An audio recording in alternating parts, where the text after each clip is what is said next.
What exactly does jihad mean in Islam? Well, jihad, especially in the current jihad is context. from the Arabic word juhud, and that is to strive, to set an object in view, a goal that you want to achieve, and to strive towards that. Every effort at self-improvement is jihad. Every effort at the improvement of the lot of the community is jihad.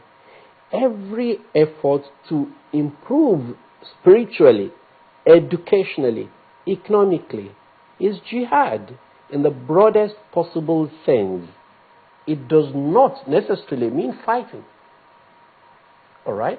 I remember a country that has jihad of reconstruction, because that country was war-ravaged. And after the war, they declared a jihad, and it was a reconstruction jihad. In most cases, it is altruistic, selfless.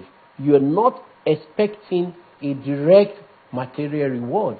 This is jihad. It is not attacking innocent people. It is not killing anyone. No, very far from it. What is Islam's take on suicide? Of course, the Prophet ﷺ, in fact, the Quran has stated very, very clearly, and I'll quote in Arabic, Allah subhanahu wa ta'ala said, وَلَا تُلْقُوا بِأَيْدِيكُمْ إِلَى التَّهْلُكَةِ. Don't use your own hand to bring destruction on yourself.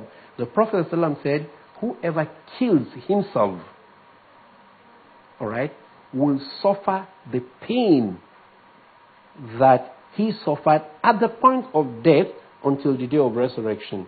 Suicide is condemned in Islam, totally condemned. And Islam says, whoever saves a life is like one who saves the life of humanity, and whoever takes one life unjustly is like one who takes the life of the whole of mankind. So the suicide bomber doesn't get that legendary 70 virgins in heaven. It's not even Quranic. It is not even Quranic. I mean, if there are such things, I think one will only be able to get it by working for the good of mankind, by working to bring progress, to bring development, to bring happiness, to bring peace. That's the only time you can hope to get peace. What lessons can we learn from the Prophet Muhammad, peace be upon him, and how he related with non-Muslims, especially when he had become the spiritual and political leader of Arabia? So many lessons we could learn. I will bring one that has not ceased to amaze me since I knew about it. The Prophet ﷺ left Mecca virtually as a fugitive because he was to be killed. And, he escaped. He ran by the leave of his Lord. And he ran to a nearby town of Medina. And even in Medina, they were not to leave him alone.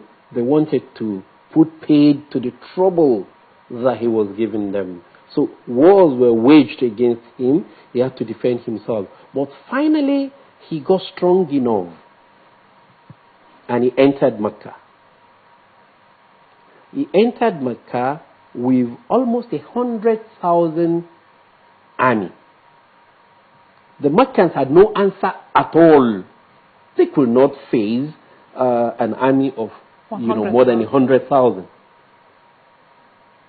And most of them were Meccans who were driven out of their wealth, of their children, their family, their properties. So they were spoiling really for a fight. The Prophet ﷺ told them, hold your peace. And he made an announcement. Anyone that enters the house of Abu Sufyan will be saved. Abu Sufyan, mark you, was an arch enemy of the Prophet. And he said, once you enter the house, then you are saved. And he re-entered Mecca without firing, without shooting an arrow, without any reprisal, without an incident at all, and not as an army of occupation. All he did was perform the Hajj and he returned to Medina, never conquered Mecca. Even in Medina, once some Christians from a neighboring town of Najran paid him a visit. It was Sunday, and they needed to do the church service. And the Prophet ﷺ allowed Christians from Najran to hold their service in the courtyard of his mosque. Given the recent developments, like you pointed out, the attack on a prominent emir in the north and attacks on mosques, we know clearly that this is no religious war. So how can Muslims and Christians collaborate to fight the insecurity in the land? Now, first, let us ensure that religion does not provide safe haven for criminals. We have a problem in this country. There seems to be national character in everything, even in crime. If a man steals and we're making noise, why are we making noise? After all, he didn't steal as much as the one who has come from this other part of the country. Now, let us ensure that religion is kept for God and for God alone.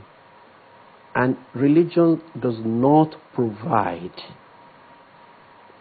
a safe haven for crime and for criminals. How do we do this? I am sure that there are no Islamic robbers or Christian robbers. Robbery is robbery. We must, stay clear of partisan politics. Partisan politics. Religious leaders who want to be politicians are free. But let them leave religion alone. Let them leave religion alone. Don't let them drag the faith community